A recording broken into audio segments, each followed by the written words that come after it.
दोस्तों, आज मैं आप लोगों को भारत के अंदर पंजाब में के जो आज पाकिस्तान में पड़ गया उस जगह में एक ऐसे महापुरुष पैदा हुए जिनका नाम बड़े मान सम्मान से पूरी दुनिया लेती है। वह गुरु नानक देव। गुरु नानक देव के बारे में मैं आप लोगों को बताने जा रहा हूँ। गुरु नानक देव किसको मानते थे, किसको वो जानते थे, और यूं कहा गया है उन्होंने के अपने वाक्यों से ऐसा एक शब्द दिया, वाहे गुरु गोविंद सिंह आपै गुरु और चेला। वह खुद का गुरु थे और खुद का चेला थे। इस बातों को वह अपने ज्ञान में लिखे और वो भी महात्मा बुद्ध को मानते थे। आइए, जो आप लोग जानते हैं, उन्होंने अपने वसूलों से कोई समझौता नहीं किया, यहाँ तक कि उनके सामने उनके बेटे को सूली पर चढ़ा दिया जाता है, लेकिन वह अपने वसूलों से समझौता नहीं करते। एक समय की बात थी, वो हरिद्वार में गए, देखे सब लोग सूर्य को जल दे रहे हैं, तो वह क्या करने लगे, गंगा से पानी अपने पंजाब के तरफ फेंकने लगे। तो जो लोग वहां के पुजारी लोग थे, उन लोगों ने कहा, अरे गुरु नानक आप ये क्या कर रहे हो? कहा देखिए मेरे पंजाब में सूखा पड़ गया है और मैं अपने पंजाब में पानी में पहुंचा रहा हूं। कहने लगे यहाँ से पानी पंजाब तुम्हारे उजली से फेंकने से पंजाब पानी कैसे चला जाएगा? उन्होंने कहा सेम वैसे ही जाएगा जैसे तुम पानी आज सूर्य तक पहुंचा रहे हो, वैसे ही अगर आपका पानी सूर्य तक पहुंच सकता है, वैसे ही मेरा पानी भी पंजाब तक पहुंच सकता है। ये कौन कहा? यह गुरु नानक देव ने कहा। अब आइए, असल में है क्या? हमारे जो महापुरुष लोग थे, उनकी वाणियों को कुछ घोंघापंथी लोगों ने उनके विचारों को बदल करके अपने पद्धतियों में फिट करने का कार्य करके और उनको मिटाने का कार्य किया। यहाँ तक कि उनको बता दिया गया ये भी खुद भगवान के आदमी है, ये भी खुद उसको मानते हैं जिसको मैं मानता हूँ। लेकिन उन्होंने क्या, जिसको सारी दुनिया मानती है उसको वो नहीं मानते। इसलिए नहीं मानते थे। गुरु नानक देव तर्कशील मानव थे, तर्कशील प्राणी थे। जो उनको तर्कों पर खरा उतरता था उसको वो मानते थे। अब ये इतिहासकारों ने चतुराइयों से घोंघापंथी को हमारे बीच में फिट करने का कार्य किया। घोंघापंथी के लोगों ने चतुराइयों से हमारे बीच में आकर के उन लोगों ने भारतीयों को ठगने का कार्य किया। दोस्तों, मैं नहीं कह रहा, ये आपके इंडिका बुक के लेख में आपको मिलेगा। तो दोस्तों, आप लोग हमारे बुक समरी फिशरमैन इंडिया के चैनल पर आप बने रहिए।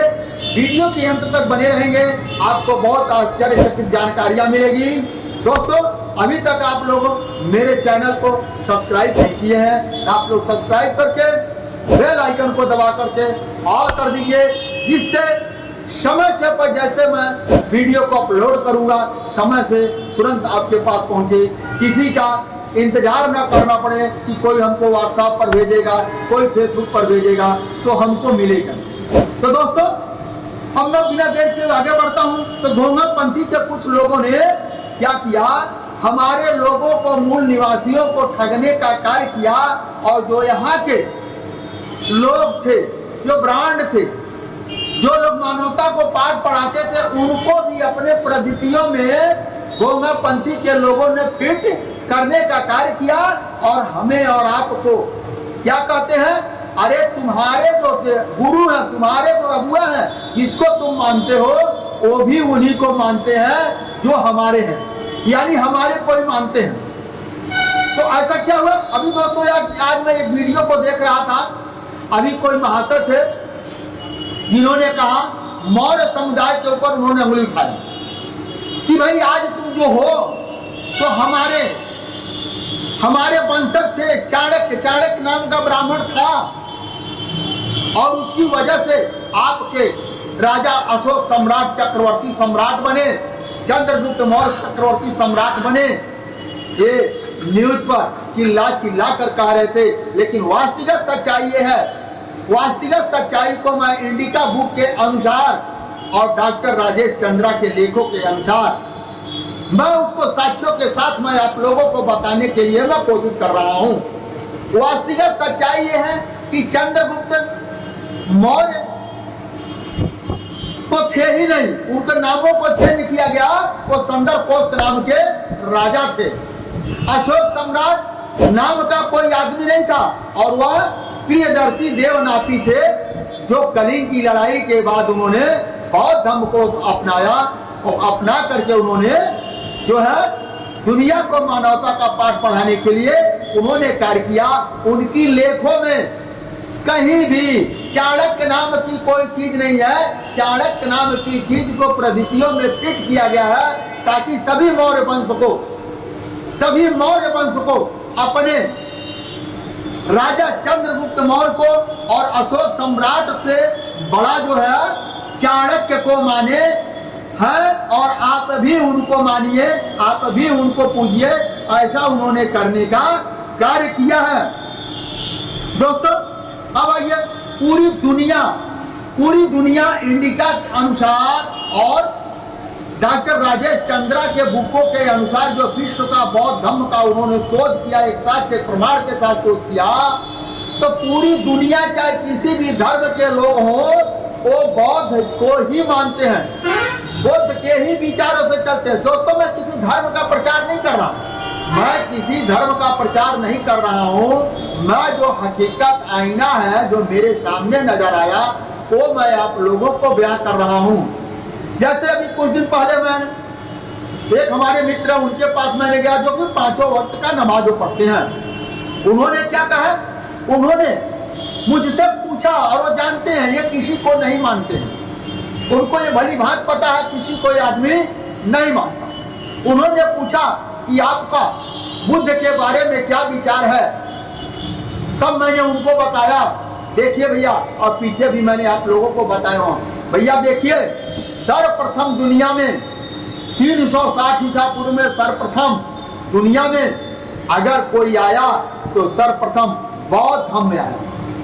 बौद्ध धर्म में आया, बौद्ध धर्म के 500 साल बाद ईसाईयत धर्म में आता है और तीसरी ईस्वी में जो है इस्लाम धर्म में आता है। उसके बाद जब भारत के अंदर परसाई देश के अंदर जब कभी इस देश का नाम परसाई हुआ करता था, परसाई देश को में जब विदेशियों का आक्रमण हुआ, यहूदियों का आक्रमण हुआ और अदर जगह का लोगों का जब आक्रमण हुआ, उन्होंने अपने धर्म को लेकर के भारत के अंदर कत्लेआम मचाया और उसके बाद करके हजारों साल बाद पहुंचने आने के बाद तब जो है हिंदू धर्म की स्थापना होती है।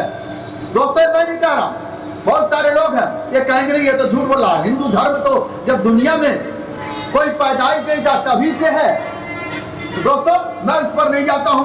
अब मैं आपको ये जो है बौद्ध जो धर्म है वो शिक्षा पर है और पे है। दोस्तों आज का मेरा वीडियो यही समाप्त होता है। आप लोग जो है बुक समरी फिशरमैन इंडिया में बने रहिए। दोस्तों धन्यवाद, नमस्कार, जय हिंद, जय भारत।